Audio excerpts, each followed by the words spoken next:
বক্তা, আর আসার পরে দেখে মানুষ নেই। কি মন মানসিকতা আমাদের, কি ভালোবাসা, কি প্রেম ইসলামের উপরে, এখান থেকে বোঝা যাচ্ছে। মনে রেখো, আজকে মুসলমান সমাজের যুবকদেরকে প্রথমে দুটি কথা বলি। আজকে যদি দেখতে যাওয়াই এই জাতির অধঃপতন কোন জায়গাটায়, এই জাতির অধঃপতন হয়েছে এ মুসলমান একাধিক 95% কোরআন শরীফ পড়াই জানে না। ঠিক বললাম না ভুল? 95% কোরআন শরীফ পড়া জানে না। যুবকেরা ভাবে বুড়োদেরকে পড়তে হয়, আর বুড়োরা ভাবে মেয়েদেরকে পড়তে হয়, আর মেয়েরা ভাবে যে রমজানে পড়তে হয়।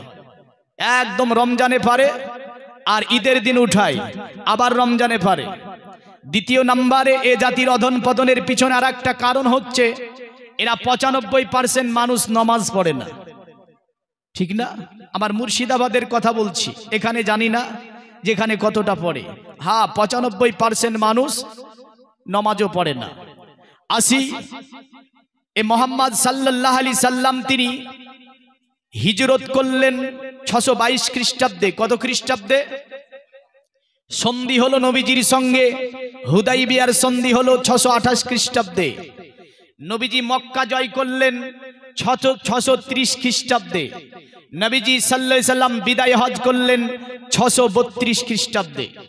দীর্ঘ একটা জীবন, একে বলা হয় ইসলাম যুগ। 622 থেকে নিয়ে 632 খ্রিস্টাব্দ পর্যন্ত এটা হচ্ছে ইসলামী যুগ।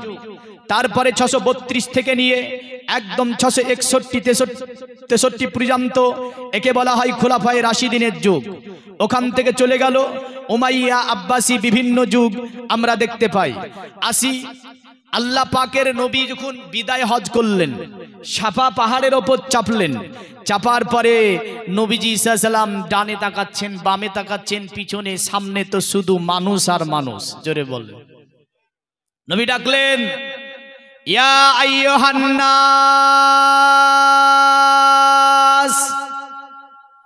এখানে তো নবী বলতে পারতেন ইয়া আইয়ুহাল্লাযিনা আমানু, ওটা ইসলামিক রাষ্ট্র ওই সময়, কিন্তু নবী ডাকলেন ইয়া আইয়ুহান নাস, এ মানব সকল। এখানে শুধু ইমামদারদেরকে নবী ডাকেননি, সব ধর্মের মানুষকে নবী ডেকে বলছেন, এ মানব সকল শোনো, আমি নবী হয়তো আর মক্কাতে আসবো কিনা জানি না, হয়তো আমার জীবনের শেষ হজ এটা। চতুর্দিকে মানুষ, নবীজির প্রথম বায়ান ছিল এটা। নবী বললেন, হে মানব সকল, আমি তোমাদের জন্য জাহেলি যা কিছু প্রথাগুলিকে আমি নবীজি আমার কদম তলে ন্যস্ত করে দিলাম, পুঁতে দিলাম। জাহেলি প্রথা কি জানেন? জাহেলি প্রথা হচ্ছে কাবা শরীফের পার্শ্বে বাৎসরিক 2টি উকাজা মেলা হতো, যেখানে ছেলে মেয়েদের ভিড়ি ভাট্টাগোল হতো, যেখানে অশ্লীলতা হতো, যেখানে কম্পিটিশন হতো, জুয়া হতো, তাস হতো, সাহিত্য আসর হতো, অশ্লীল কবিতা আবৃত্তি হতো। এমন করে যেখানে আপনার বিভিন্ন ভাবে দেখা যাচ্ছে যে তারা উকাজা মেলাতে গিয়ে তারা কাবার মধ্যে 360টি বুত কাম্মেস্তেতি হুতুঙ্গানা প্রাপন্ন দেবতা তং তং নেমাস্তায় প্রাকিতা নেয়াতা সবা বেদে বলেছে। তো ওর মধ্যে গিয়ে তারা বিভিন্ন অকর্ম কাজ করত। আজকে বলেন এই কাজগুলি আমার সমাজে অনেক জায়গাতে পাওয়া যাচ্ছে না? যাচ্ছে না? যাচ্ছে না। কিন্তু নবী ডেকে বলছেন, ওগুলো আমার কদম তলে আমি পুঁতে দিয়েছি। খবরদার, তোমরা কখনোই ওই জাহেলি যুগের মতো চলাফেরা করবে না। নবী দ্বিতীয় ডাক দিচ্ছেন, হে মানব সকল। সকলে নবীর দিকে তাকিয়ে আছে। আল্লাহর নবী বললেন, আমি তোমাদের জন্য সুদকে হারাম করলাম। জোরে জোরে জোরে, কি হারাম করলো? সুদ। নবী বললেন, শোনো, খাস করে আব্বাস বিন আব্দুল মুত্তালিবের সুদকে আমি নবীজি আমার কদম তলে আমি পুঁতে দিলাম। আমার নবীজি বললেন, খবরদার, সুদ তোমরা গ্রহণ করবে না। বর্তমান সময়ে আমার সমাজে একাধিকভাবে সুদ পরিচালিত আপনার রয়েছে। নবীজি আপনার যখন বলতেছিল খাস করে আব্বাস বিন আব্দুল মুত্তালিবের সুদকে, আমি নবীজি আমার কদম তলে আমি ন্যস্ত করে দিলাম, আমার কদম তলে আমি পুঁতে দিলাম। এই আব্বাস সাফার নিচে দাঁড়িয়েছিল, সাফার উপর চড়ে গেল, আমার নবীজির হাতখানাকে ধরে বলে, এ ভাতিজা মোহাম্মদ, তুমি সুদকে হারাম করে দিলে, আর আমি আব্বাস পুরা আরবে আমার সুদের ওপরে টাকা দেওয়া রয়েছে। আমি আব্বাস তুমি সুদকে হারাম করলে, আর আমি আব্বাস আমার আসল টাকা যেগুলো দেওয়া আছে ওগুলো আমি মক্কা আর ওপরে সবগুলো আমি মাফ করে দিলাম। জোরে বলেন সুবহানাল্লাহ। আমার নবী বলে, এ দুনিয়ার নারী জাতি তোমরা শুনে নাও। নারী জাতিকে নবীজি ডাকলেন, সে মুসলমান হতে পারে, হিন্দু হতে পারে, খ্রিস্টান হতে পারে, জৈন হতে পারে, নাসারা হতে পারে, সকল নারীদেরকে নবীজি ডাকলেন। ডাকার পরে বললেন, এ নারী জাতি শুনে রেখে দাও, পৃথিবীর জমিনে তোমার স্বামী যেটা পছন্দ করে না এমন কাজ নারী তুমি করিও না, কারণ তোমার স্বামী যাতে নারাজ হবে এমন কাজ তুমি করিবে না।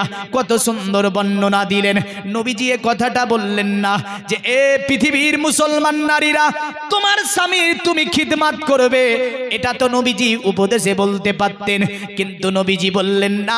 পৃথিবীর নারীদেরকে ডেকে বললেন, তুমি যে ধর্মেরই হও না কেন নিজের স্বামীর তুমি খিদমত করবে, স্বামী যেটা পছন্দ করে না এমন কাজ নারী তুমি করিও না। অতঃপর নবী ডাকলেন, নারী জাতি শুনে রেখে দাও, আমি নবীজি হয়তো মক্কাতে আসতেও পারি, না আসতেও পারি, আমার জীবনের শেষ হজ হয়তো এইটা, তবে এ নারীরা তোমরা শুনে রেখে দাও, তোমাদের স্বাধীনতা কেউ এনে দিতে পারেনি। এই নারী জাতিকে পৃথিবীর জামিনে অনেক ধরনের জ্যোতিষী মনোঋষি, আপনার এমন করে গবেষক সাধক মনোঋষি থেকে নিয়ে অনেক গিয়েছে যে কেউ নারীর স্বাধীনতা দেয়নি। সকলে বলেছে নারী আপনার কীট, নারীদেরকে তারা আপনার কেমন ব্যবহার করেছে, নারীদেরকে তারা দাসী রূপে ব্যবহার করেছে। কিন্তু আমার নবী আসার পরে বলল, নারী জাতি শুনে রেখে দাও, আমি নবী কথা দিয়েছি তোমাদের স্বাধীনতা ফিরিয়ে দেব, সমাজে উচ্চ অতএব সম্মানের শিখরে তোমাদেরকে আরোহণ করিয়ে দেব।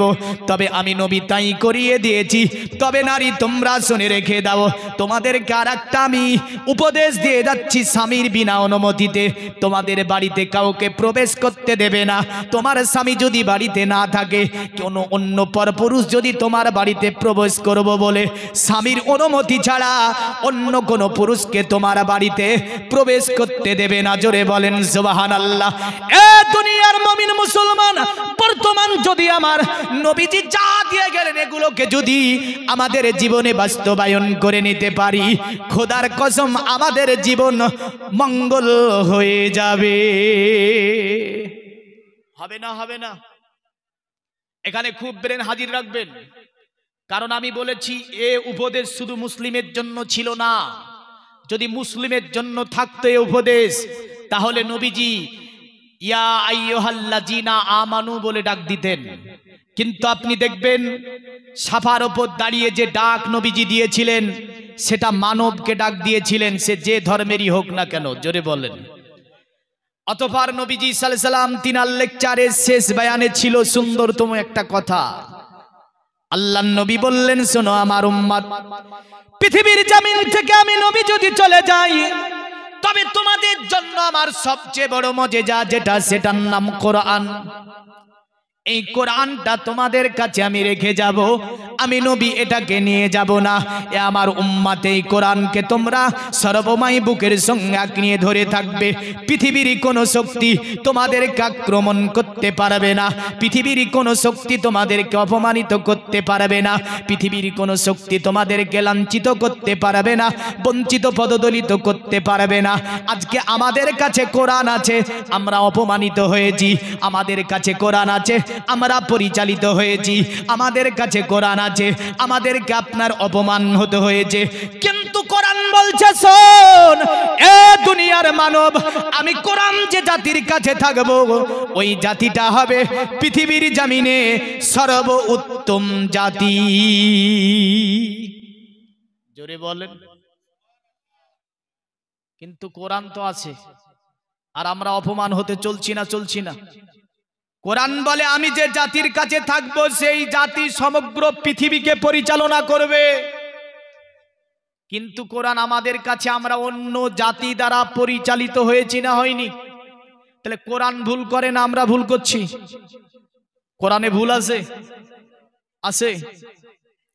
कुरान तो बोलছে জালিকাল কিতাব লা রাইবা ফি, এও কিতাব जिसके अंदर कोई शक की शबा नहीं। এটা এমন একটা কিতাব যে কিতাবের মধ্যে ভুল তো ভুলের জায়গাও নাই। আমেরিকাতে নরেন্দ্র বসিং বলে বিখ্যাত একজন বিজ্ঞানী এক মহান সম্মেলনে বলল, মুসলমানরা বলে কোরআনে ভুল নাই, একই ভাবে চ্যালেঞ্জ করে মুসলমানরা কোরআনে ভুল নাই। তো উনি এক সম্মেলনে বলল না, কোরআনে একাধিক ভুল আছে। নাউজুবিল্লাহ বলেন। তো অনেক সাংবাদিক ছিল, বলছে অনেক বিজ্ঞানীগত হয়েছে, কেউ মুসলমানদের কিতাবে ভুল ধরতে পারেনি। আর তুমি বড় একজন বিজ্ঞানী, রাইটার, লেখিকা, তুমি বলছো কোরআনে ভুল আছে? বলে হ্যাঁ ভুল আছে। ধরতে পারবে? বলে হ্যাঁ, কোরআনের ভুল আমি ধরে ফেলবো। বলে ঠিক তো? বলে হ্যাঁ। তো বললো ঠিক আছে, যাও কোরআনের ভুল ধরে একটা কিতাব লিখবো আমি। তো কলম নিল, দাওয়াত নিল, কোরআন নিয়ে বসলো। একজন ইহুদি কোরআন নিয়ে বসে বুঝলেন কি করবে, কোরআনের ভুল ধরবে। পৃষ্ঠা উল্টিয়েছে, উল্টাতেই দেখছে জালিকাল কিতাব লা রাইবা ফি, ও কিতাব জিসকে अंदर कोई शक की शबा नहीं। এটা এমন একটা কিতাব যে কিতাবের মধ্যে ভুল তো ভুলের জায়গাও নাই। জোরে বলেন। এ বলছে তাজ্জুব, বহু কিতাব পড়েছি, এই কিতাবের তো প্রথমেই চ্যালেঞ্জ দিচ্ছে। দেখা যাক। এক এক এক এক এক এক করে আপনার পড়তে লাগলো। এ দুনিয়ার মুমিন মুসলমান, নরেন্দ্র বসিং সাহেব আপনার আয়াতগুলোকে এক বয় এক করে পড়তে পড়তে পুরা কোরআনকে একবার খতম করে ফেললো, কিন্তু কোরআনে কোনো ভুলের জায়গা খুঁজে পেল না। তিনি তাজ্জব হয়ে গেলেন। পৃথিবীর জমিনে বেদ পড়েছি, রামায়ণ পড়েছি, মহাভারত পড়েছি, জামদেবাস্তা পড়েছি, ত্রিপিটক পড়েছি, সাহেব পড়েছি, কিন্তু এই মুসলমানদের মতো কিতাব আমি পৃথিবীতে এমন করে দেখিনি। আবার দ্বিতীয়বার শুরু করলাম। এ দুনিয়ার মুমিন মুসলমান, এই নরেন্দ্র বসিং একজন বিখ্যাত লেখিকা, একজন বিখ্যাত মহিলা, বুঝলেন, কোরআনুল কারীমকে আবার এক এক করে দেখতে শুরু করে দিয়েছে, কিন্তু কোরআনুল কারীমে একটাও ভুল খুঁজে পাই না। কোরআনের মধ্যে দেখতে পাই আল্লাহ পাক বলে দেয়, এ পৃথিবীর জিন ও ইনসান তোমরা একদিকে হয়ে যাও। একদিকে হয়ে যাবার পরে আমি কোরআনের একটা অক্ষর, একটা আয়াত তো দূরের কথা, একটা শব্দ তোমরা তৈরি করতে সক্ষম হবে না। জোরে বলেন সুবহানাল্লাহ। নরেন্দ্র বসিং বলছে তাজ্জুব ব্যাপার, পৃথিবীর জমিনে জিন ইনসান সকলকে আল্লাহ পাক এই গ্যারান্টি দেয়, চ্যালেঞ্জ দেয়। তিনি দুবার খতম করলেন, পবিত্র কোরআনের মধ্য থেকে একটাও ভুল বার করতে সক্ষম হলেন না। তিনি রাগান্বিত হয়ে বলছে, পৃথিবীর জমিনে আমি মহান সম্মেলনে কথা দিয়েছি মুসলমানদের কিতাবের ভুল ধরে দেব, আর যদি মুসলমানদের কিতাবের ভুল ধরে একটা কিতাব পৃথিবীর জমিনে রচনা করতে পারি, আমার সমগ্র পৃথিবীতে নামদাম হয়ে যাবে, সকলে এক নামে আমাকে চিনে নেবে, কারণ কোনো বিজ্ঞানী ভুল ধরতে পারেনি। আর আমি নরেন্দ্র বসিং যদি ভুল ধরে দিতে পারি, তাহলে পৃথিবীতে বড় পরিচিত লাভ করব। তৃতীয়বার শুরু করলো কোরআনের আপনার একটা করে আয়াত দেখতে দেখতে পবিত্র কোরআনের কোনো ভুল খুঁজে নরেন্দ্র বসিং বের করতে পারলো না। এক নয়, দুই নয়, দীর্ঘ 2 বছর ধরে আল কোরআনের গবেষণা করেছিল। আল কোরআনের গবেষণা করে একবার নয়, দুবার নয়, 52 বার 2 বছরে কোরআন খতম করেছিল। জোরে বলেন সুবহানাল্লাহ। 2 বছর হয়েছে, একটাও কোরআনের ভুল খুঁজে পেল না। এ দুনিয়ার মুমিন মুসলমান, শেষ পর্যন্ত তিনি বলছে পৃথিবীর জমিনে আমি অন্য কিতাব পড়ে জানা পেয়েছি, কোরআনের মধ্যে আমি সেগুলো পেয়ে গেছি। কোরআনে আদাব আছে, এহতেরাম আছে, ভালোবাসা আছে, মোহাব্বত আছে। কোরআনুল কারীমের মধ্যে আদর্শ আছে, শিক্ষা আছে, নীতি আছে, রাজনীতি আছে, এমন করে অর্থনীতি আছে, সভ্যতার কথা কোরআন বলেছে। সমস্ত তিনি পড়ে আপনার মনের মধ্যে একটা গভীর নবীর চিন্তা আসলো পৃথিবীর জমিনে আমি যা করছি এগুলো ভুল, কোরআন যা বলেছে এটাই ঠিক। তাই তিনি ভাবলেন পৃথিবীর জমিনে এই ধর্ম আর গ্রহণ করব, এই ধর্মে থাকবো না। মুসলমানদের কিতাব পড়ে আমার আল্লাহ পাক হেদায়েত দিয়েছে তাকে। 2 বছর হয়ে গিয়েছে। 2 বছর পরে মহান সম্মেলনে নরেন্দ্র বসিং মহিলার কিতাব প্রকাশ করা হবে। চতুর্দিক থেকে জ্ঞানী বিজ্ঞানীরা আপনার এসেছে, আপনার অনেকগুলো সাংবাদিকেরা এসেছে, চতুর্দিককে ঘেরাও করে ফেলেছে। সেই দিন এই মহিলা কিন্তু আপনার ওই স্টেজে যাচ্ছে কেমন করে জানেন? কারণ আমেরিকার নারীদের পোশাক হয় অশ্লীল পোশাক, তারা প্যান্ট পরে এমন করে গেজি গায়ে দেয়, অশ্লীল পোশাক পরিধান করে। আমেরিকার সভ্যতা দেখবেন বর্তমান যে আমেরিকাতে আপনার দাবানল পর্যন্ত যে অগ্নিকেলিবাদে সক্ষম হয়নি, এমন আযাব এসেছে আমেরিকার ওপরে। আমেরিকার সভ্যতা হচ্ছে নারীরা ছোট্ট প্যান্ট পরবে, স্কিন টাইট গেজি গায়ে দেবে, এমন করে নোংরা পোশাক যদি দেখতে হয় আমেরিকাতে আপনি দেখতে পারবেন। ওই নরেন্দ্র বসিং মহিলার পোশাক ছিল অশ্লীল পোশাক। সেই দিন বলছে না, পৃথিবীতে অশ্লীল পোশাক আর পরবো না, কোরআন যে পোশাকের কথা বলেছে ওই পোশাক পরবো। তাই নরেন্দ্র বসিং সেই দিন বুঝলেন, সুন্দর করে পুরা শরীরকে ঢেকে নিল, মাথা দিয়ে একটা ওড়নাকে ঝুলিয়ে দিল। ওড়নাকে ঝুলিয়ে দেওয়ার পরে বুকের সঙ্গে একটা কোরআনকে ধরে নিয়েছে। নেওয়ার পরে মহান সম্মেলনে যাবার পরে আপনার তিনি যেন মাথাটাকে নিচু করার পরে ওই সম্মেলনে তিনি হাজির হয়েছে।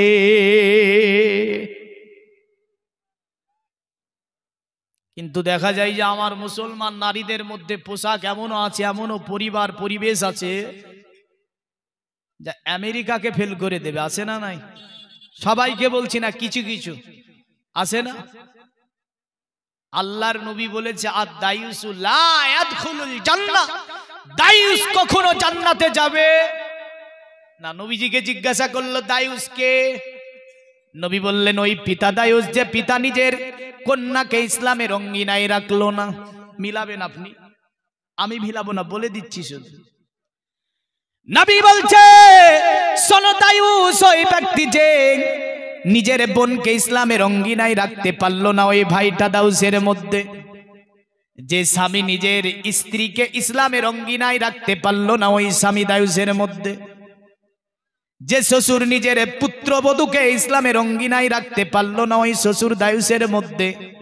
আমার নবী বললেন পরিবারের যিনি মেম্বার, ওই মেম্বার যিনি ওই পরিবারের মহিলাগুলোকে ইসলামের অঙ্গিনায় রাখতে পারলো না, ওই আপনার মেম্বার হচ্ছে দায়ুসের মধ্যে।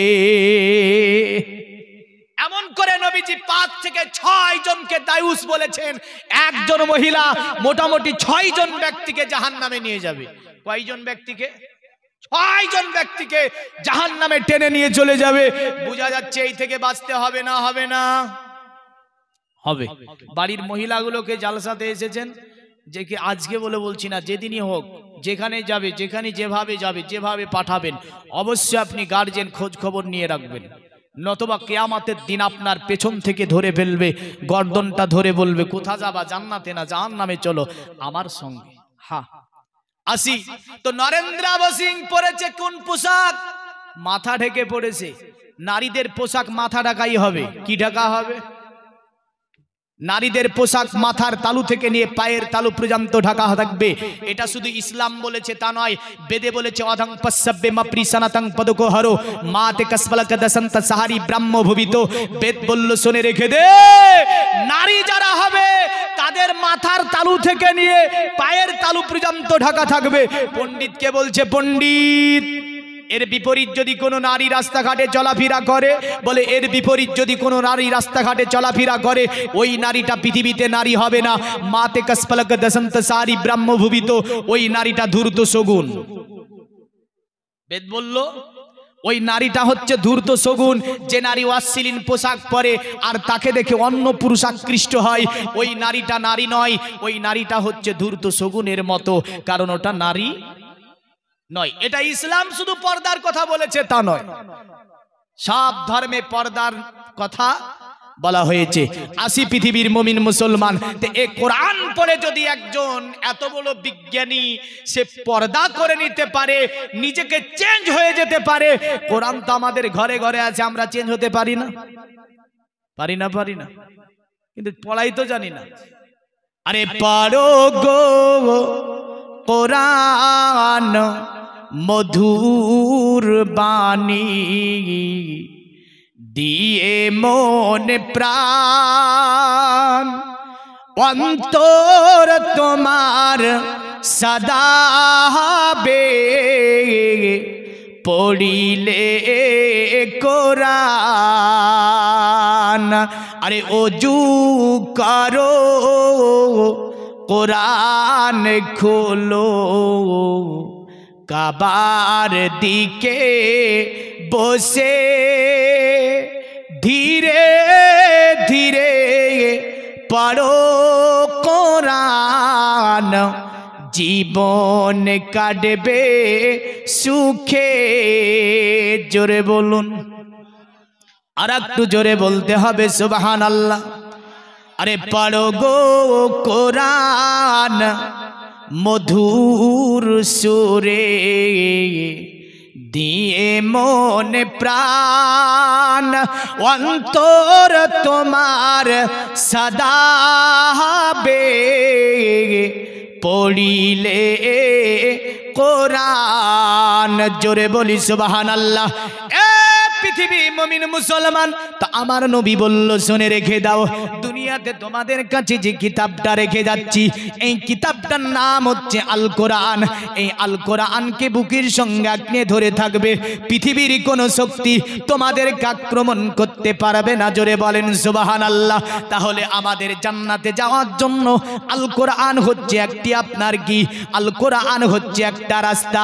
এমন করে আমার নবী বলল শুনে রেখে দাও, দুনিয়ার মুমিন মুসলমান, তোমরা যদি জান্নাত যেতে চাও তাহলে তোমরা আল কোরআনকে মেনে নাও। জান্নাত যদি যেতে চাও তোমরা পৃথিবীতে জিকির করে নাও। নবী বললেন মান ক্বালা লা ইলাহা ইল্লাল্লাহ ফাদাখালাল জান্নাহ। যদি তুমি জান্নাত অর্জন করতে যাও পৃথিবীতে তুমি জিকির করো লা ইলাহা ইল্লাল্লাহ, লা ইলাহা ইল্লাল্লাহ, লা ইলাহা ইল্লাল্লাহ। যদি লা ইলাহা ইল্লাল্লাহ জিকির করে নিতে পারো, আমি নবী বললাম পরের জগতে তুমি জান্নাত লাভ করবে। আচ্ছা, মরার পরে আপনারা জান্নাতে যেতে চান না জাহান্নামে? জান্নাতে। সনাতন ধর্মের হিন্দুদেরকে জিজ্ঞাসা করেন তো মরার পরে কোথায় যেতে চাই? স্বর্গে। খ্রিস্টানকে জিজ্ঞাসা করেন তো মরার পরে কোথায় যেতে চাই? ও বলবে জান্নাতে, নরকে নয়। পৃথিবীতে কোন ধর্মের মানুষ বলে না নরকে যাব, বলে? সেদিন যে সোশ্যাল মিডিয়ায় দেখছিলাম, একজন মারা গিয়েছে, তোর মুখের মধ্যে একটা সিগারেট ধরে ভরে দিয়ে বলছে যা এটা পান করতে করতে তুই স্বর্গে যা। ও ধর্মের রীতিনীতি ওটা? তো এক একটা ধর্মে এক এক রকমের রীতিনীতি আছে স্বর্গে পাঠানোর জন্য। কোন ধর্ম বলে না যে জাহান্নামে যাবে, নরকে যাবে। একটাও ধর্ম বলেনি আজ পর্যন্ত নরকের কথা। সকলের আশা জান্নাত লাভ করিতে হবে। পৃথিবীতে তুমি নেকির কাজ, মানে তুমি যদি অতএব নেকি বেশি করো স্বর্গ লাভ করবে, আর যদি গুনাহ বেশি করো জাহান্নামে যাবে। এক কথায় পাপ পুণ্যের প্রতি বিধাতা মাবুদ যিনি, তিনি স্বর্গ নরক বন্টন করবেন। এটাই সব ধর্মের কথা। তো এমনই কথা মুহাম্মদ সাল্লাল্লাহু আলাইহি ওয়াসাল্লাম তিনিও বললেন যে তোমরা দুনিয়াতে যে জিকির করবে ওই জিকিরটাতে তুমি জান্নাতে যাবে। ওটা লা ইলাহা ইল্লাল্লাহ মুহাম্মাদুর রাসূলুল্লাহ সাল্লাল্লাহু আলাইহি ওয়াসাল্লাম। আজকের ওয়াজটা একটু ভিন্ন করার চেষ্টা করব, দেখেন। তবে স্বর্গ নরক দিয়ে ওয়াজ হবে আজকে। এখন নবীজি বললেন যে তোমরা কোরআন মেনে নাও জান্নাতে যাবে, রোজা করো জান্নাতে যাবে, হজ করো জান্নাতে যাবে, যাকাত দাও জান্নাতে যাবে, এগুলো আমরা জানি। কিন্তু পবিত্র কোরআনুল কারীম ফুরকানুল হামিদের মধ্যে জান্নাত যাওয়ার জন্য সূরা আলে ইমরানে বলছে সবচেয়ে বড় জান্নাতটার নাম কি? কি গো? জান্নাতুল ফিরদাউস। এই জান্নাতুল ফিরদাউসে কারা যাবে? তো সূরা আলে ইমরান বলছে সত্যবাদীরা সূরাতে যাবে। কারা যাবে? বলছে ধৈর্যশীল ব্যক্তি জান্নাতুল ফিরদাউসে যাবে 2 নাম্বার। অতঃপর বলছে শিষ্টাচার ব্যক্তি জান্নাতুল ফিরদাউসে যাবে। অতঃপর বলছে আল্লাহর রাস্তায় ব্যয়কারী ব্যক্তি জান্নাতুল ফিরদাউসে যাবে। রাতের শেষ অংশে আল্লাহর কাছে ইস্তেগফারকারীগণ জান্নাতুল ফিরদাউসে যাবে। জোরে বলেন। কটা কথা বললাম? 5টা। সত্যবাদী, ধৈর্যশীল, শিষ্টাচার, 4র্থ নম্বরে আল্লাহর রাস্তায় ব্যয়কারী, 5ম নম্বরে আল্লাহর কাছে রাতের শেষ অংশে ইস্তেগফার মানে মাপ চাইবে যারা। এই 5 প্রকারের কথা কোরআন বলেছে। কিন্তু কোরআনে একটা আয়াতে দেখান যে 5 ওয়াক্ত নামাজ পড়ে জান্নাতুল ফিরদাউসে যাবে এমন বর্ণনা দিল? দেয়নি। এই 5টা কথা বললেন সূরা আলে ইমরানে। তবে জেনে রাখেন জান্নাত একটা এমন জিনিস, নবীজি বলছেন এখন একটা ছেলে হাফেজ হয়েছে, মৌলভী হয়েছে, মুহাদ্দিস হয়েছে, মুহাক্কিক হয়েছে, হওয়ার পরে বাবাকে বলছে শালা। বলেন এই ব্যক্তিটা জান্নাতে যাবে না জাহান্নামে? ফতোয়া কিন্তু আপনারা দিলেন জাহান্নামে। কারণ ও সমস্ত কিছু জ্ঞান অর্জন করেছে, জ্ঞান অর্জন করে বাবার সঙ্গে সম্পর্ক ভালো নাই, মায়ের সঙ্গে সম্পর্ক ভালো নাই, ও কোথা যাবে? জান্নাতে যাবে না জাহান্নামে? জাহান্নামে যাবে। নবীজি সাল্লাল্লাহু আলাইহি ওয়াসাল্লাম তিনি বলছেন হুমা জান্নাতুকা ওয়া নারুকা, তোমাদের জন্য তোমাদের বাবা মা হচ্ছে জান্নাত, আর তোমাদের জন্য তোমাদের বাবা মাই হচ্ছে জাহান্নাম। সনাতন ধর্মে চাকিন্য সুলুকের মধ্যে যদিও মহান একজন তিনি পূজারী ছিলেন, তিনি বলেছেন একই কথা যে দুনিয়া থেকে তুমি যদি স্বর্গ লাভ করিতে চাও তাহলে মা বাবার কদমকে ধরে নাও, তুমি স্বর্গ লাভ করিতে পারিবে। আর মা বাবার কদমকে ছাড়িয়ে দিলে তুমি স্বর্গ লাভ করিতে পারিবে না। এটা সনাতন ধর্মের একজন চাকিন্য বিখ্যাত আপনার সুলুককার তিনি বলেছিলেন এই কথা।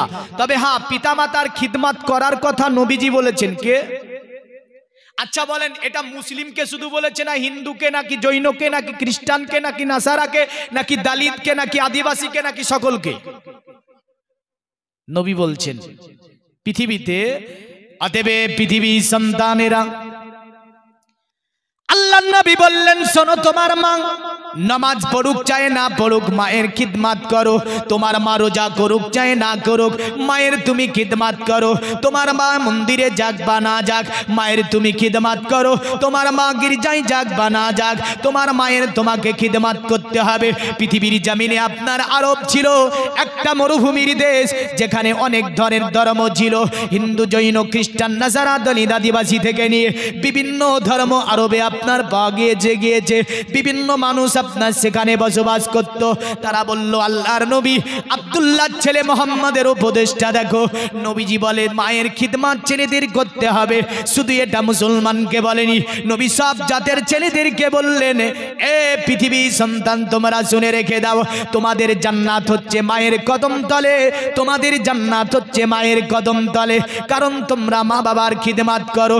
যদি মা বাবার খিদমত করতে না পারো আমার নবীজি বললেন জান্নাতে যেতে পারবে না। এমনই ঘটনা হাদিসের মধ্যে আমরা দেখতে পাই। যেমন করে নবীজির একজন সাহাবীর নাম ছিল হযরতে আলকামা রাদিয়াল্লাহু তাআলা আনহু। আমার নবীজির কাছে খবর এলো হযরতে আলকামার যেন শারীরিক অবস্থা বড় খারাপ। আলকামা সাহাবী যেন মৃত্যু শয্যায় পড়ে গিয়েছে। হযরতে আলকামার কাছে নবীজি সাল্লাল্লাহু আলাইহি ওয়াসাল্লাম তিনি সাহাবীদেরকে নিয়ে গুটি গুটি পায়ে আমার নবীজি আলকামার কাছে যাবার পরে পৌঁছালেন।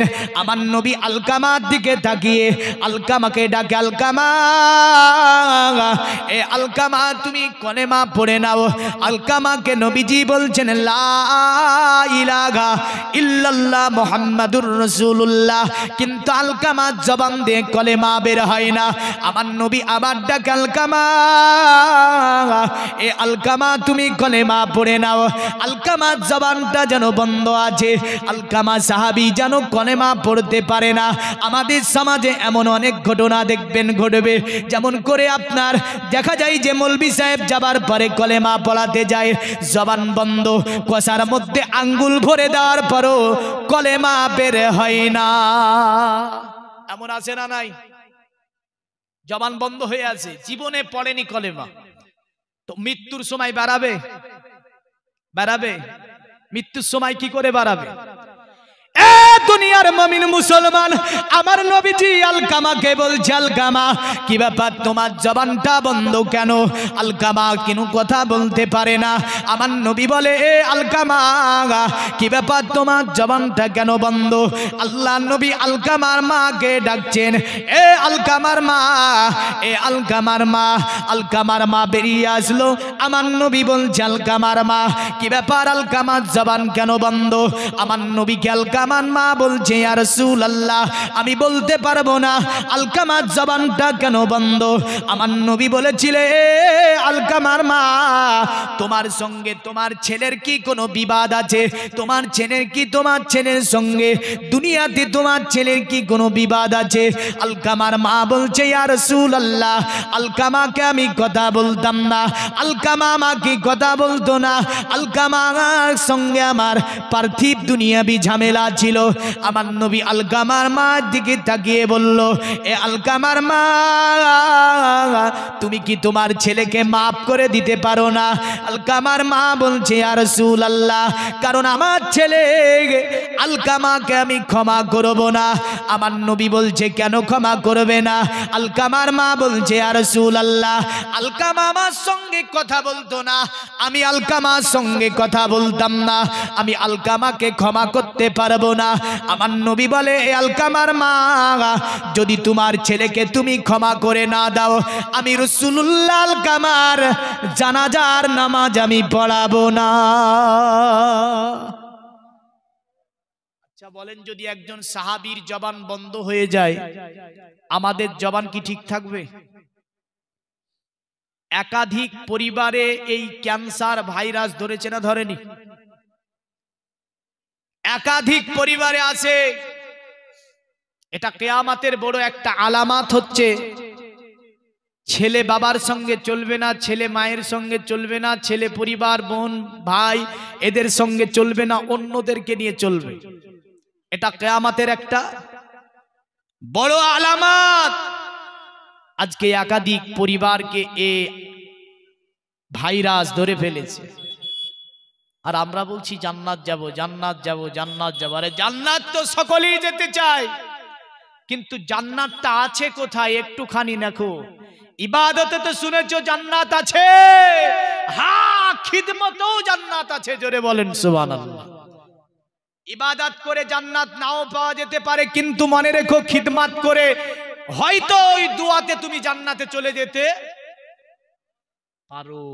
কারণ দেখা যায় যে আমাদের দিকে অনেকে ইবাদত করে, পীর মানে এ মানে ও মানে, বাবা মায়ের খিদমত করেন, আছে না নাই? বাপ মা পড়ে আছে, আপন জীবনে ফল দেখতে পাইনি, বাপ মা জীবনে বললেন এসি পাংখা দেখতে পাইনি, আর একবারে হুজুর এসেছে বলে গায়ে চাদর পেড়ে দিয়েছে। কিন্তু আমার নবীজি গায়ের চাদর পেড়ে যাকে দিয়েছিলেন তিনি ছিল মা হালেমাতুস সাদিয়া। জোরে বলেন, কে ছিল? মা হালেমা মসজিদে নববীতে ঢুকছে, বললেন হ্যাঁ ডাকছে, আমার নবীকে ডাকছে। তো নবীজি সাল্লাল্লাহু আলাইহি সাল্লাম তিনি আসার অনুমতি দিলেন। যখনই মসজিদে নববীতে মা হালেমা প্রবেশ করেছে, আল্লাহর নবী সাল্লাল্লাহু আলাইহি সাল্লাম চট করে দাঁড়িয়ে তিনার মুজাম্মেলওয়ালা চাদর যে শরীরে ছিল একদম মসজিদে নববীতে বিছিয়ে দিল। মা আপনি এর উপরে বসে যান, জোরে বলেন সুবহানাল্লাহ। সাহাবীরা বলছে, ইয়া রাসূলুল্লাহ, আপনার চাদর মোবারকের এত দাম, আল্লাহর দরবারে এত মর্যাদা, আর আপনি মহিলাটাকে কেন বসতে দিলেন? নবী বলল, শোনো, আমি নবী যদি আমার গায়ের চামড়া কেটে তার জন্য জুতা বানিয়ে দিই, তবুও আমি ঋণ পরিশোধ করতে পারবো না। ইনি হচ্ছে আমার দুধ মা হালেমাতুস সাদিয়া। জোরে বলবেন না, হালেমাতুস সাদিয়া। আজকের এই মাহফিল থেকে পরিবারের কিছু বিষয় নিয়ে যান। নমাজ রোজা হজ যাকাত তো বহু শুনেছেন, হ্যাঁ না? তো নমাজ রোজা হজ যাকাত কাজে লাগিবে না যদি এগুলো না থাকে, মনে রাখবেন কোনটা আপনাকে জান্নাতে নিয়ে যেতে পারবে না। তো রাসূলুল্লাহ সাল্লাল্লাহু আলাইহি ওয়াসাল্লাম তিনি বলছেন যে কোন ছেলে যদি নিজের গায়ের চামড়া দিয়ে বাবা মার পায়ের জুতা বানিয়ে দেয়, তবু ওই ঋণ পরিশোধ হবে হবে না। সাহাবীরা বসে আছে, বুঝলেন, বুখারীর হাদিস। আল্লাহর নবী বলছে, তোমরা কি আল্লাহকে খুশি করতে চাও? তো সাহাবীরা বলছে কেন খুশি করতে চাইবো না? আমার নবী বললে, আমার সাহাবীরা, তোমরা যদি আল্লাহকে খুশি করতে চাও, বাড়ি যাবার পরে নিজের বাবাকে খুশি করে দাও, আমার আল্লাহ খুশি হয়ে যাবে। জোরে বলেন সুবহানাল্লাহ। আমার নবীজির কথা শুনে সাহাবীরা বলে, ইয়া রাসূলুল্লাহ, কোন সন্তান যদি বাবাকে খুশি করে দেয় তাহলে কি আল্লাহ খুশি হয়ে যাবে? আমার নবী বলল, হ্যাঁ, কোন সন্তান যখন বাবাকে খুশি করে দেয় দুনিয়ার জমিনে আমার আল্লাহ খুশি হয়ে যায়। যদিও অন্য হাদিসে এভাবে আছে, আমার নবীর দরবারে সাহাবীরা বসে আছে, একজন সাহাবী দাঁড়িয়ে গেল, দাঁড়িয়ে যাবার পরে নবীকে বলে, ইয়া রাসূলুল্লাহ, আপনি বলেন পৃথিবীর জমিনে আমি কার খিদমত সবচেয়ে বেশি করব? আমার নবী বলে, এ আমার সাহাবীরা, পৃথিবীর জমিনে তুমি তোমার মায়ের খিদমত সবচেয়ে বেশি করো। সাহাবী বলছে, ইয়া রাসূলুল্লাহ, তারপরে কার খিদমত আমি করব? আমার নবী বললেন, এ আমার সাহাবী, আমার সাহাবী, শুনে রেখে দাও, অতঃপর তোমার মায়ের খিদমত করো। সাহাবী বলছে, ইয়া রাসূলুল্লাহ, অতঃপর কার খিদমত করব? আল্লাহর নবী বললেন, উম্মি, তোমার মায়ের খিদমত করো। তিনবার নবীজি বললেন, তোমার মায়ের খিদমত করো, তোমার মায়ের খিদমত করো, তোমার মায়ের খিদমত করো। সাহাবী তৃতীয়বারে দাঁড়িয়ে আমার নবীকে বলছে, ইয়া রাসূলুল্লাহ, তারপরে আমি কার খিদমত করব? আল্লাহর নবী চতুর্থবারে বললেন, আবি, তোমার বাপের খিদমত করো। জোরে বলেন সুবহানাল্লাহ। বুঝা গেল পৃথিবীর জমিনে একজন বান্দা আপনার কার খিদমত করবে? কোন পীর মাশাইখের খিদমত তো করতে হবে, কিন্তু মনে রাখবেন পৃথিবীর জমিনে আপনার মানুষের জন্য পৃথিবীতে সর্বপ্রথম খিদমতের পাত্র হচ্ছে মা। আমার নবী বললেন, তারপরও মা। আমার নবী অতঃপরও বললেন মা, অতঃপরে নবীজি বললেন বাবা। মানে তোমার বাবা মার খিদমত করবে।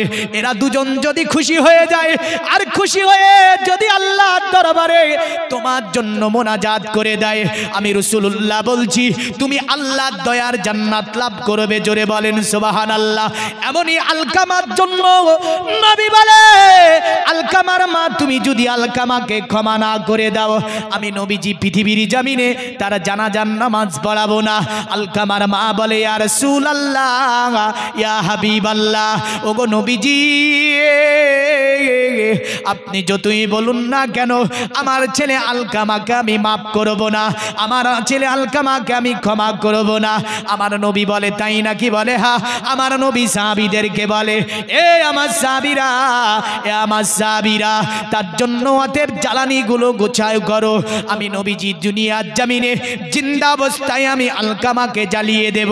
যদি তার মা তাকে ক্ষমা না করে দেয়, আমি নবীজি তাকে দুনিয়াতে জিন্দা জ্বালিয়ে দেব। এখান থেকে হাদিয়া থাকে আমরা ক্লিয়ার বুঝতে পারি, পৃথিবীর জমিনে কোনো ছেলে যদি নামাজ পড়ে, রোজা রাখে, হজ করে, যাকাত দেয়, এমন করে পৃথিবীর সব আমল করে, আর যদি তার মায়ের সঙ্গে দ্বন্দ্ব থাকে, বাবার সঙ্গে দ্বন্দ্ব থাকে, ওই ছেলেটি আল্লাহর জান্নাতে যেতে পারে না, ওই ছেলেটি মাবুদের জান্নাত পেতে পারে না। আমার নবীর কথা মোতাবেক সাহাবীরা জ্বালানিগুলোকে এক জায়গায় করতে শুরু করেছে। আলকামার মা দাঁড়িয়ে দাঁড়িয়ে দেখছে যে নবীজি হয়তো দুনিয়ার জমিনে আমার ছেলে আলকামাকে জিন্দা জ্বালিয়ে দেবে। আমার নবীজি সাল্লাম আপনার সাহাবীরা যখন এমন জোগাড় করেছে, সঙ্গে সঙ্গে আলকামার মা বেরিয়েছে, বলে, ইয়া রাসূলুল্লাহ, ইয়া হাবিবাল্লাহ, ওগো নবীজি, আমার ছেলে আলকামাকে দুনিয়ার জমিনে আপনি জ্বালিয়ে দেবেন না। ইয়া রাসূলুল্লাহ, ইয়া হাবিবাল্লাহ, ওগো নবীজি, আমার ছেলে আলকামাকে আমি ক্ষমা করে দিলাম।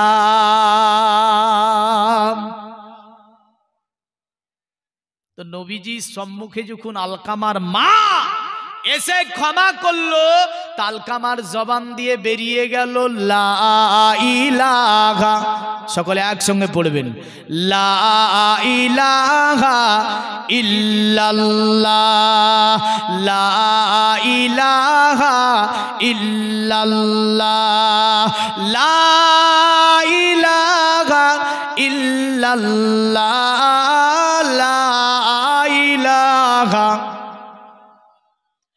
লা ইলাহা ইল্লাল্লাহু মুহাম্মাদুর রাসূলুল্লাহ সাল্লাল্লাহু আলাইহি ওয়াসাল্লাম। এই যে মন্ত্রটা এটা যারা পড়বে তারা জান্নাত যাবে। কিন্তু নবী বলছেন এই কলেমা তারা পড়তেই পারবে না মৃত্যুর সময় যারা পিতামাতাকে নারাজ করে দুনিয়া থেকে যাবে। সুন্দরতম একটা আবার বুখারী থেকে পিতামাতা সম্পর্কে হাদিস আনছে, আবার দেখেন। তবে মনে রাখেন পিতামাতার খিদমতই হচ্ছে জান্নাত। জোরে বলেন। মায়ের সেবা করিলেন হাজিরাতে ওয়াইস করনি। জোরে বলবেন না। দেখলেন না জীবনে নবীর চেহারা নুরানি। মায়ের সেবা করিলেন হাজিরাতে ওয়াইস করনি। দেখলেন না জীবনে নবীর চেহারা নুরানি। প্রিয় রাসূলের জুব্বা পেলেন মায়ের দোয়া সালানা। মায়ের দিলেতে ব্যথা কখনো দিও না, কোনো দিন দিও না। দুঃখে দুঃখিনী হবে সুখেতে খুশি রাবে। দুঃখে দুঃখিনী হবে সুখেতে খুশি রাবে। ছেলের সুখের তারে মামরতেও রাজি হবে। জোরে বলা যাবে না, আর একটু জোরে বলতে হবে। মায়ের পাক কদমের নিচে জান্নাতের ঠিকানা। মায়ের দিলেতে ব্যথা কখনো দিও না, কোনো দিন দিও না। মায়ের মুখের হাসি আল্লাহর আরশ কুরসি। জোরে বলেন। এই হাদিস ইমামে আবু দাউদ শরীফের মধ্যে তিনি সংকলন করেছেন যে মায়ের মুখের হাসি আল্লাহর আরশ কুরসি। সে জান্নাতের হকদার যে মাকে ভালোবাসে বেশি। জোরে বলবেন না।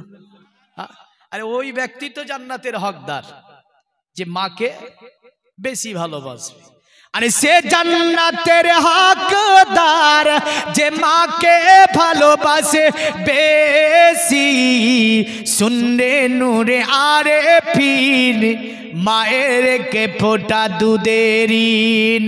জীবন দিলেও শোধ হবে না মায়ের দিলেতে ব্যথা কখনো দিও না,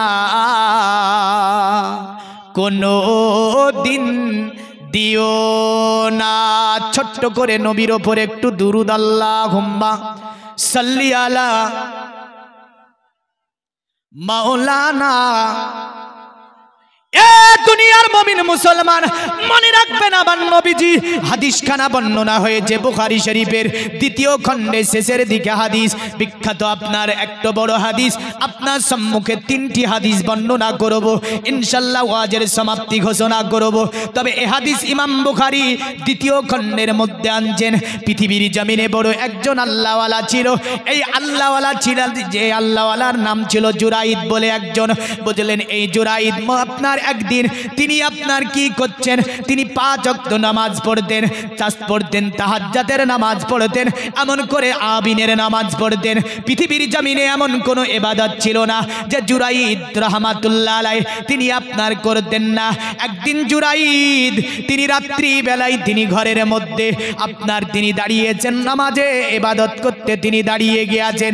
আর অন্য ঘরে মা জননী রয়েছে, অন্য ঘর থেকে মা ডাকছে জুরাইদ এ জুরাইদ, জুরাইদের কানে যেন মায়ের আওয়াজ আপনার চলে এসেছে। জুরাইদ নামাজের মধ্যে ছিল, মনে মনে ভাবছে আল্লাহ আমি তো নামাজে দাঁড়িয়েছি আল্লাহ, আর আমার মা অন্য ঘর থেকে আমি জুরাইদ আমাকে ডাক দিচ্ছে। ওগো আমার আল্লাহ, এখন আমি নামাজ ছাড়বো নাকি মায়ের ডাকে ছাড়া দেব? এ আমার আল্লাহ, আমি এখন নামাজ পড়বো নাকি মায়ের ডাকে ছাড়া দেব? আপনার তিনি ভাবছিলেন, নামাজ পড়তেছিলেন, কারণ জুরাইদের নামাজ ছিল অতি মহাব্বতের নামাজ, জুরাইদের নামাজে ছিল অতি প্রেম, এমন করে ভালোবাসা ছিল জুরাইদের নামাজে। কারণ তিনি এমন ভাবে দাঁড়িয়ে গিয়েছেন, তিনি যেন অন্য জগতে বিচরণ করেছেন। মা জননীর ডাক কানে এসেছে, মায়ের ডাকে আপনার তিনি উত্তর দিতে পাচ্ছেন না, আবার যেন মা ডাকছে জুরাইদ, জুরাইদ যেন আপনার উত্তর দিতে পারে না। জুরাইদের মা আল্লাহকে বলছে আল্লাহ আমি বড় পিপাসিত হয়েছি, আর আমার ছেলেকে আমি 2 ডাক দিয়ে দিলাম, আমার ছেলেকে আমার ডাক শুনতে পাই না আল্লাহ।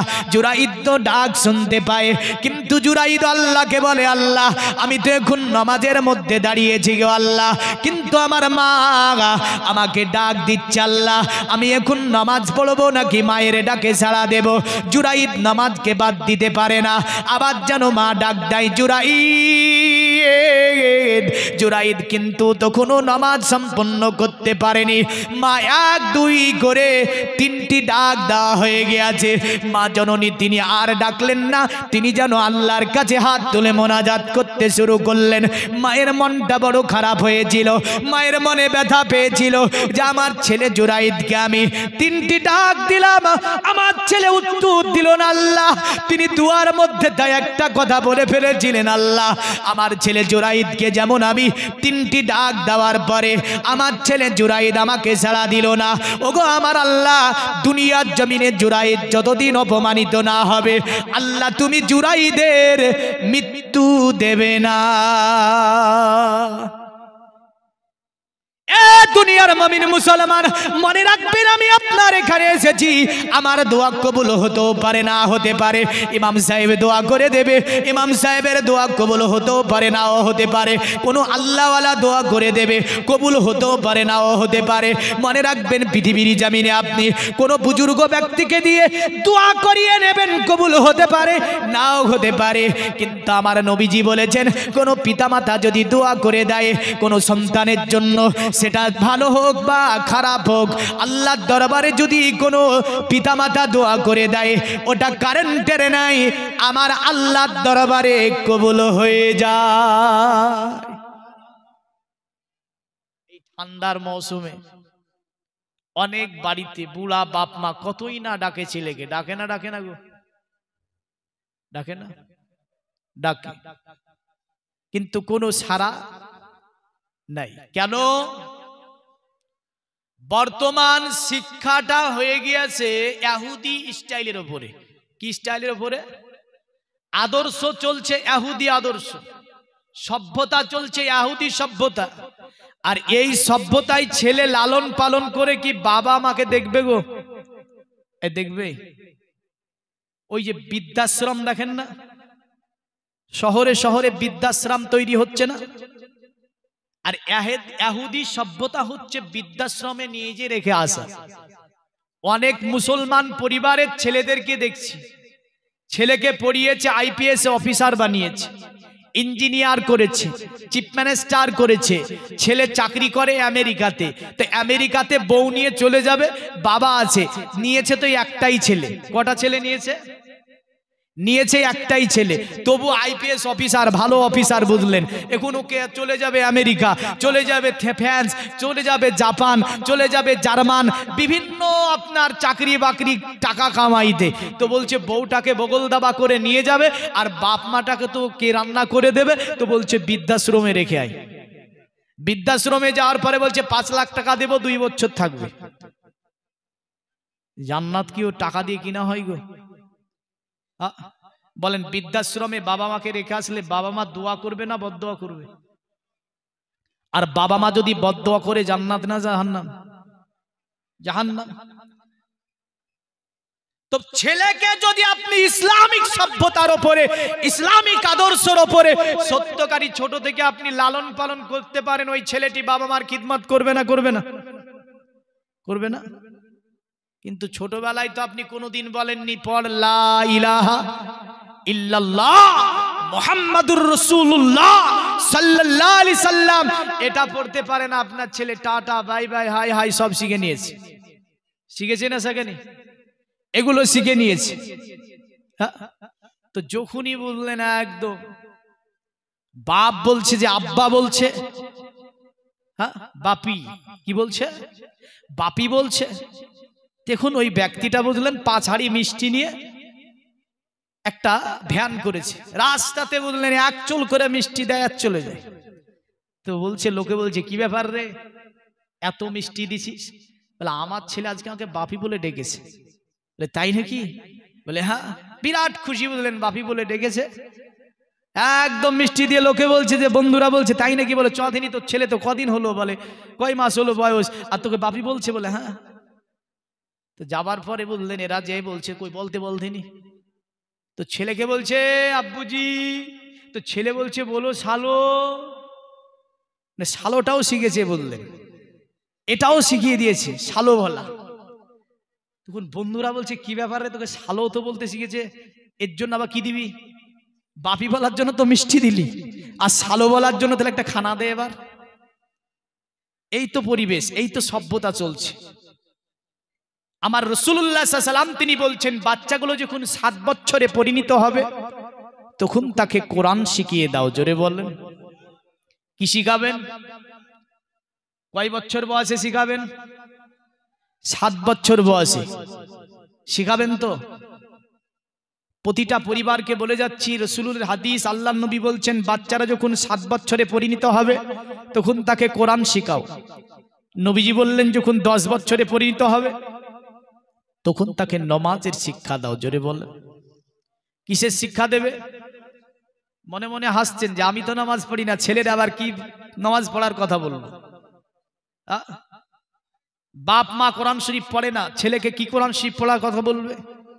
বাপ মার কানে লিড ভরা থাকে, ছেলেও লিড ভরবে, জেনে রাখবেন। বাপ মার সিনেমার টিভি দেখে পড়ে থাকে, ওই ছেলেটাও বড় হলে ওটাই শিখবে। আপনি মনে রাখবেন আদর্শ একটা বাচ্চার বিকাশ সাধন হয় আস্তে আস্তে। আপনি যে পরিবেশে তাকে লালন পালন করবেন ওই পরিবেশটাই ছেলের গড়বে। আর এই জন্য কিয়ামতের দিন আপনাকে জবাবদাহি করতে হবে যে বল বাচ্চাকে কি শিখিয়েছিলি। ছেলে পুরো দোষ বাবার দেবে, মায়ের দেবে। হ্যাঁ, আল্লাহর নবী সাল্লাল্লাহু আলাইহি ওয়াসাল্লাম তিনি বললেন যখন বাচ্চাটা 12 বছরে পরিণত হবে নবীজি বললেন তাকে নামাজের জন্য তাগিদ করো, প্রয়োজনে পিটাই করো নামাজের জন্য। কয় বছর বয়সে? 12 বছর বয়সে প্রয়োজনে তাকে পিটিয়ে নামাজ পড়াও। ওই পরিবারে তো কেউই নামাজ পড়ে না, ছেলেকে কি নামাজ পড়াবে? তাজ্জুব। এই ছেলেটা জীবনে কোনোদিন বড় হওয়ার পরে মনে রাখবেন বাবা মার খিদমত করবে না। এই ছেলেটি বড় হওয়ার পরে বাবা মার আদাব করবে না। এই ছেলেটি বড় হওয়ার পরে বাবা মাকে ভাত দেবে না। এই ছেলেটি বড় হওয়ার পরে বাবা মার খোঁজ নেবে না। এই ছেলেটি বড় হওয়ার পরে পিতা মাতার যে আদর্শ কথা বলতে হয় তাদের সঙ্গে যে আদর্শ বজায় রেখে, যে আদাব বজায় রেখে, এই আদাবও শিখে নিয়ে পিতা মাতাকে উঠে গালি দেবে, যা আসবে মুখে তাই বলবে। এর জন্য দায়ী প্রথমত পিতা এবং মাতা। রাসূল সাল্লাল্লাহু আলাইহি ওয়াসাল্লামের আদর্শগুলো যদি সত্যকারী আমরা জীবনে বাস্তবায়ন করতে পারতাম, আমার পরিবারে এগুলো ঘটতো না। তো জুরাইদকে ডেকেছে নবীজি, জুরাইদকে ডেকেছে মা। জুরাইদ কি করতে ছিল? নামাজ পড়তে ছিল না পাবজি খেলছিল? আর এখনকার ছেলেরা পাবজি খেলে, রাস্তার ধারে চলে যায়, একদম অন্ধকার রাত্রি বুঝলেন, সাকুর ওপর বসে আছে। তো বলছে মার মার মার। কারে মারবে রে? হ্যাঁ, তার মানে ওতে বলছে মার। এমন একটা খেলা এসেছে বললেন, বিভিন্ন খেলা এই নিয়ে পড়ে আছে। ওই সময় যদি বাপ ডাক দেয় তো বাপের ডাকে সাড়া দেবে না ছেলে। মা 14 বার যদি ডাকে তবুও মায়ের ডাকে সাড়া দেবে না, এমন একটা খেলা ওটা। আসি জুরাইদ কিন্তু নামাজ পড়ছিল আর মা ওই সময় ডেকেছে 3 বার। কবার? 3 বার। নামাজের কারণে সাড়া দিতে পারেনি। জুরাইদের মা আল্লাহকে বলছে, আল্লাহ আমি 3 বার আমার ছেলেকে ডাকলাম, আমার ছেলে আমার ডাকে সাড়া দেয়নি গো আল্লাহ। ওগো আমার আল্লাহ, আমার ছেলে যাতে করে দুনিয়ার জমিনে আল্লাহ অপমান না হয়ে, যাতে করে আমার জুরাইদ মারা না যায়। মায়ের দোয়াটা কারেন্টের মতো আল্লাহর দরবারে কবুল হয়ে গেল। কিন্তু মনে রাখবেন, আল্লাহর আদালতে যদি কোনো বিচার চলে যায়, এই বিচারটা খুব কঠিন ভাবে হয়ে যায়। আল্লাহর আদালতের বিচার খুব যদিও আস্তে আস্তে হয়ে থাকে, কিন্তু বড় কঠিন হয়ে যায়। আমার আল্লাহর আদালতে এই বিচারটা কবুল হয়ে গিয়েছিল। এ জুরাইদ পৃথিবীর জমিনে বলো আল্লাহওয়ালা হয়ে উঠেছিলেন। আপনার এমনও দিন এসেছিল জুরাইদের চতুর্দিককার মানুষ তিনার কাছে আসতো। জুরাইদের রহমাতুল্লাহ আলাইহির কাছে মানুষজনের ভিড় ভাট্টাগোল হতো, এমন সুনাম অর্জন করেছিল।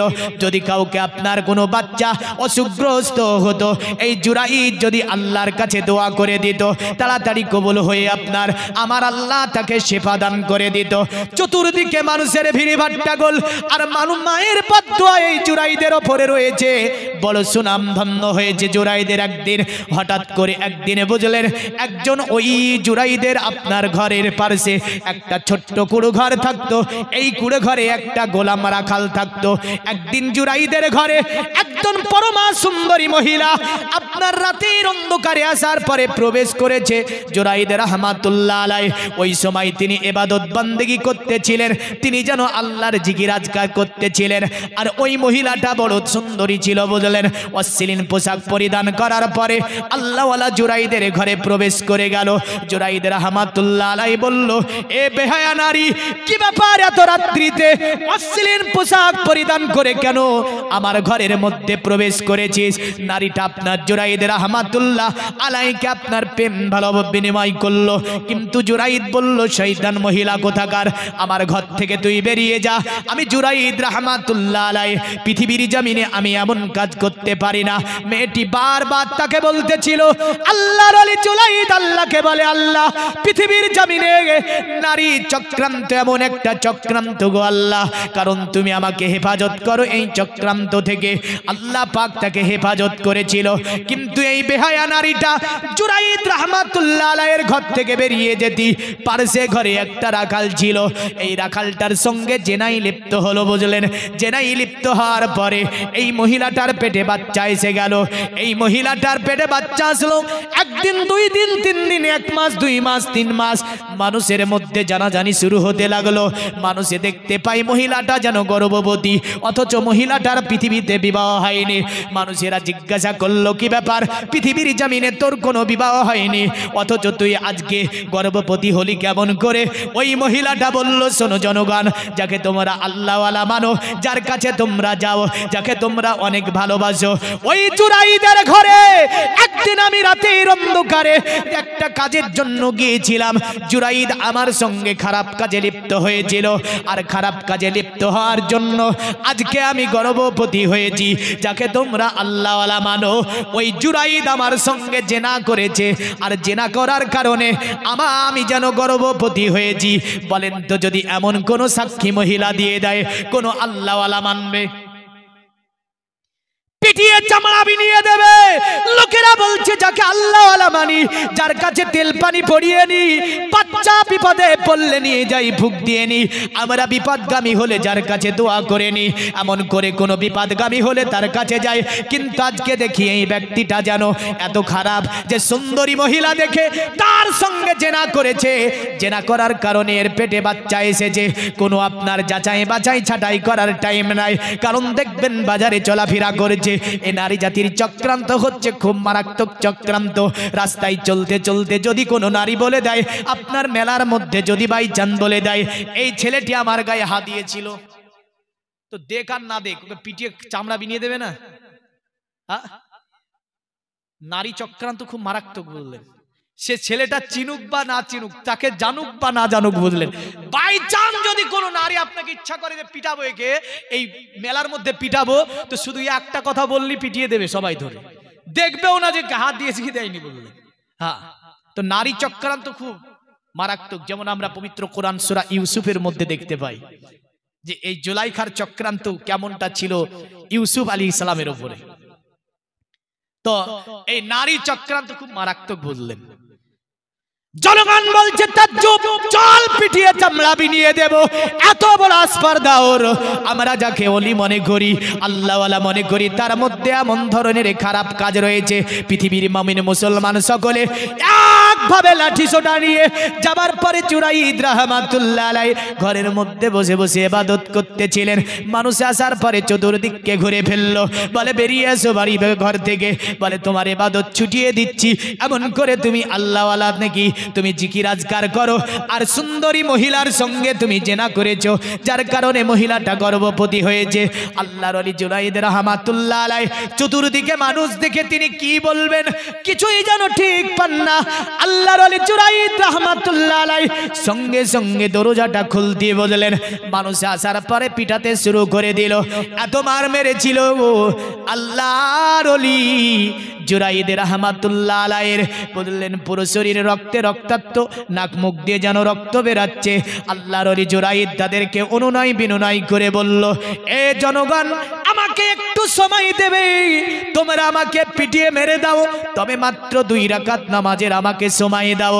যদি এই সময়টা আমাকে দিয়ে দাও তাহলে আমি জুরাইদ তোমাদেরকে সত্য কথাটা কি আমি বলে দেব। বলল তাই নাকি? কেউ বলল দে, আর কেউ বলল না একে আবার নামাজের সময় কি দিবি, আর কেউ বলল না যেহেতু নামাজের সময় চাইছে দিতে হবে। আল্লাহর ওলি জুরাইদ রাহমাতুল্লাহ আলাইহিকে 2 রাকাত নামাজের সময় দিয়ে দেওয়া হলো। আল্লাহর ওলি জুরাইদ রাহমাতুল্লাহ আলাইহি তিনি আপনার জানামাজের ওপরে বসে আল্লাহর কাছে আপনার যেন হাত দুটি উত্তোলন করলেন, সিজদারত ভাবে সিজদায় চলে গেলেন। আল্লাহকে বলে, আল্লাহ ওগো আমার আল্লাহ, দুনিয়ার জমিনে আমি জুরাইদ জানি না কি অন্যায় অত্যাচার অবিচার অনাচার করেছি আল্লাহ, কারণ পৃথিবীর জমিনে তোমার দিনকে আমি প্রতিষ্ঠিত করতে গিয়ে আমি জুরাইদ বড় কষ্ট করেছি আল্লাহ। কিন্তু কি ভুলের কারণে আল্লাহ তুমি আমাকে এত বড় অপমান করে দিলে? কি অন্যায় ছিল আমার? কারণ জুরাইদ জানতো যে কোনো ভুল তার দ্বারা হয়েছিল। কারণ আমার আল্লাহ বলেছে, কুলিল্লাহুম্মা মালিকাল মুলকি তুতিল মুলকা মান তাশাউ ওয়া তানজিউল মুলকা মিম্মান তাশাউ ওয়া তুইজ্জু মান তাশাউ ওয়া তুজিল্লু মান তাশাউ বিয়াদিকাল খায়র ইন্নাকা আলা কুল্লি শাইইন কাদির। জোরে বলবেন না? আর একটু জোরে বলুন। ঘুম আসছে?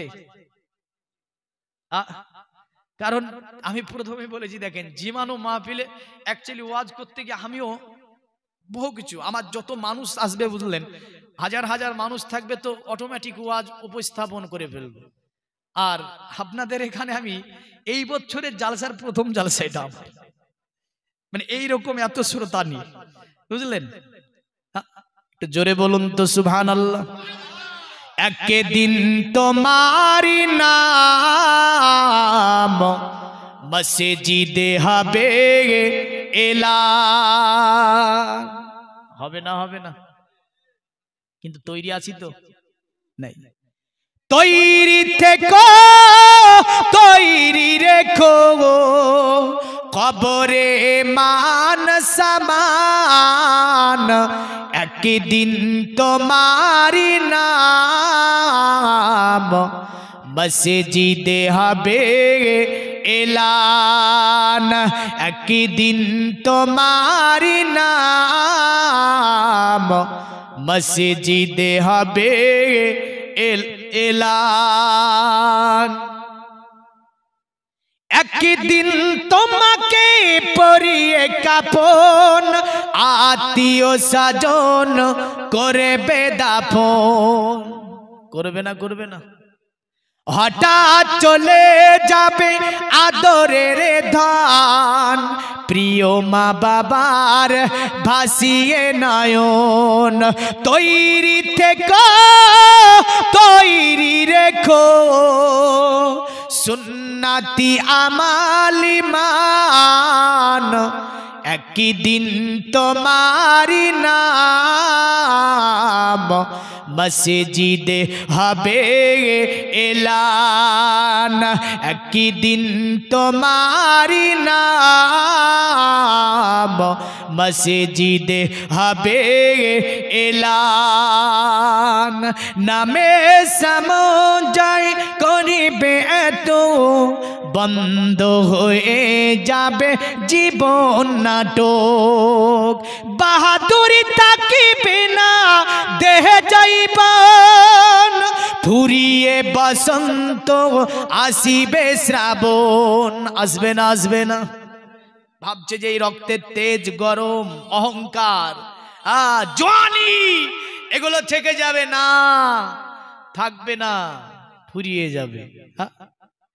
কারণ যেমন বসন্ত ফুরিয়ে গিয়ে শ্রাবণের দেখা মিলে, বাহাদুরি থাকিবে না দেহে যাইবান, ফুরিয়ে বসন্ত আসিবে শ্রাবণ।